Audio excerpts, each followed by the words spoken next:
Introducción a las ciencias sociales. El estudio de las ciencias sociales. Existen diversas ciencias, entre ellas las formales y las fácticas. Dentro de estas últimas se encuentran las ciencias naturales y las ciencias sociales. ¿Cómo se obtiene un conocimiento científico del mundo social? Las ciencias sociales no se desarrollan con el mismo método de las naturales, sin embargo guardan relación porque se encuentran basadas en hechos comprobables.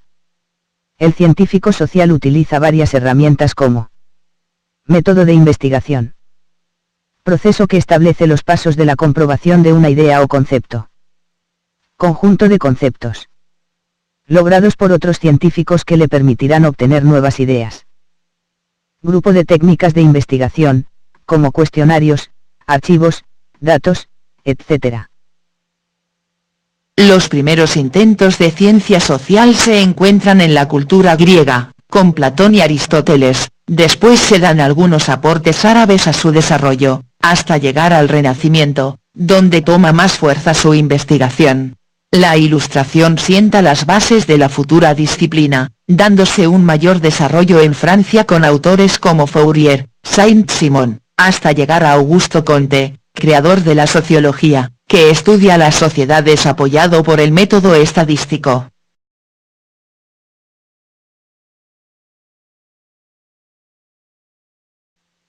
Teóricos más importantes de las ciencias sociales.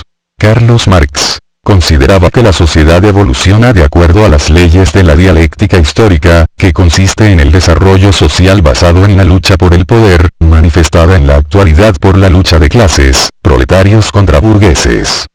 La sociedad humana pasó por la etapa del salvajismo y la barbarie, para luego pasar a la etapa del esclavismo, el feudalismo y un capitalismo naciente, hasta el pleno desenvolvimiento de este, debido a la revolución industrial. Para él, la cultura se basa en la economía y no al revés. Todo lo refiere a factores económicos en última instancia. Emilio Durkheim le daba la mayor importancia a los hechos sociales. Para él, existen estructuras y cada una depende del funcionamiento de las otras. Así, las estructuras están muy por encima del individuo, al cual se le imponen le guste o no. El buen funcionamiento de la sociedad depende del buen funcionamiento de las estructuras. Max Weber consideraba que las estructuras sociales, incluyendo la economía, dependen de las estructuras culturales, como la religión. Esta cultura debe ser cada vez más racional para un mejor desempeño de la vida social. Los conflictos sociales se deben al choque entre la tradición y las nuevas tendencias, por lo cual es necesario comprenderlos para dar mejores soluciones. Achacaba el inicio del capitalismo en las sociedades protestantes por su tendencia a una mentalidad individualista. Relaciones de producción.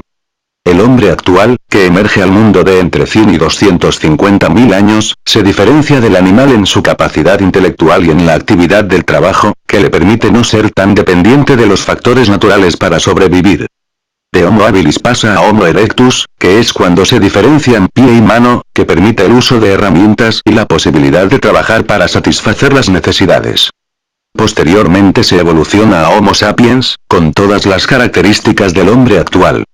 Con las herramientas de que dispone se organiza para el trabajo, que consiste en moldear las materias primas a sus necesidades, en base a una organización de la producción con diversas tareas divididas entre sus miembros. Esta organización productiva depende de las circunstancias materiales, lo que da origen a diversas relaciones de producción. En etapas avanzadas, la ciencia y la tecnología sustituyen a las primitivas herramientas y las relaciones de producción terminan por ser altamente complejas. Las relaciones de producción humanas se pueden dividir en asiáticas, esclavistas, feudales, y capitalistas. Cada una con distintas características y diversas herramientas para hacer frente a las necesidades económicas.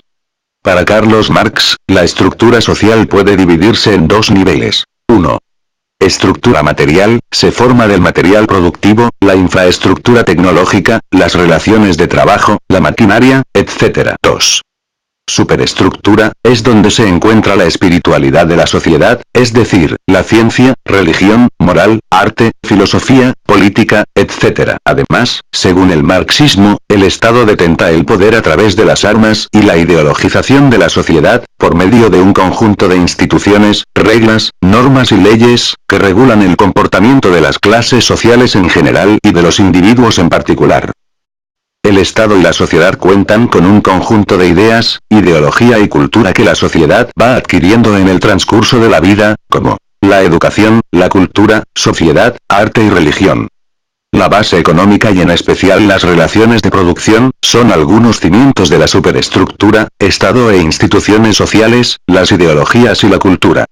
Así, la ideología y la cultura están unidas al Estado a través de las instituciones sociales. La ideología y la cultura se influyen entre sí. Así las cosas, el análisis de la vida social tiene que ir por varios caminos al mismo tiempo. Historia económica, social, política, ideológica, cultural y religiosa. Los sistemas de producción. Salvajismo. Según Carlos Marx, la primera forma de producción fue la del llamado salvajismo, que conformó a la sociedad más primitiva. Esta consistía en la recolección de frutos, pesca, caza, etc.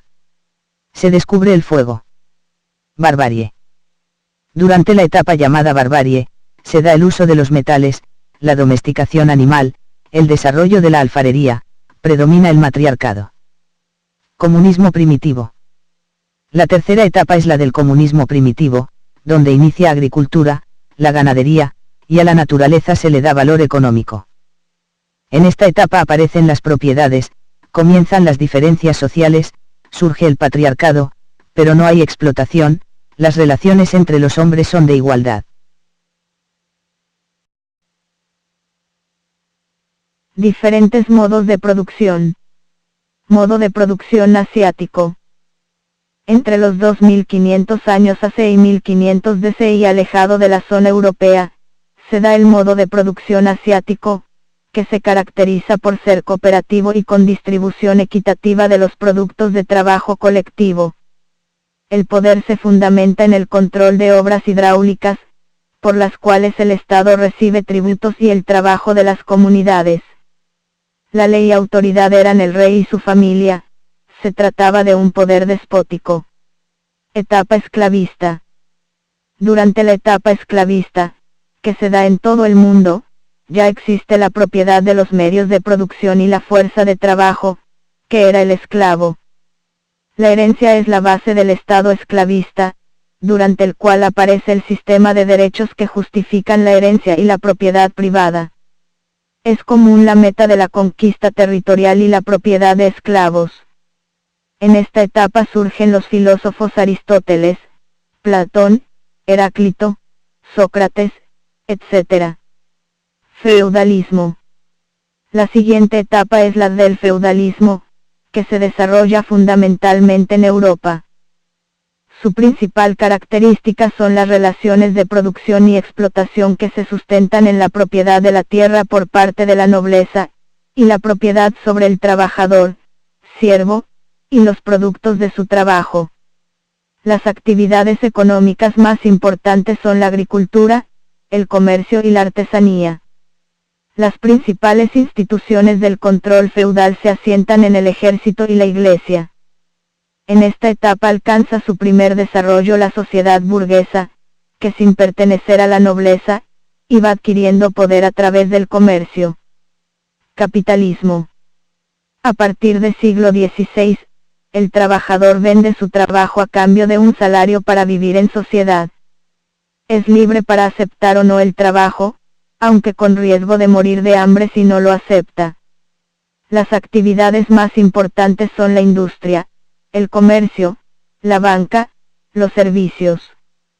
La economía es de mercado y se cimienta en la oferta y la demanda. Toda relación económica se determina por esos dos factores.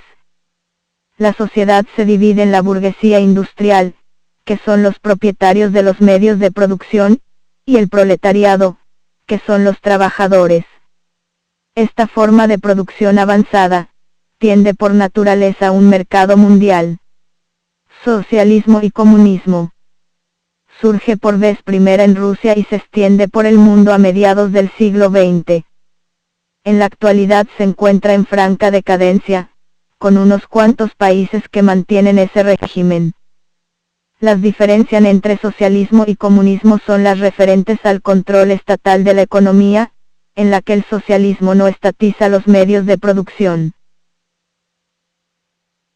División del trabajo. Podemos dividir el trabajo en tres grandes ramas, que son la división natural del trabajo, que se caracteriza por las actividades seleccionadas por edad y sexo. Rige una propiedad social de los medios de producción.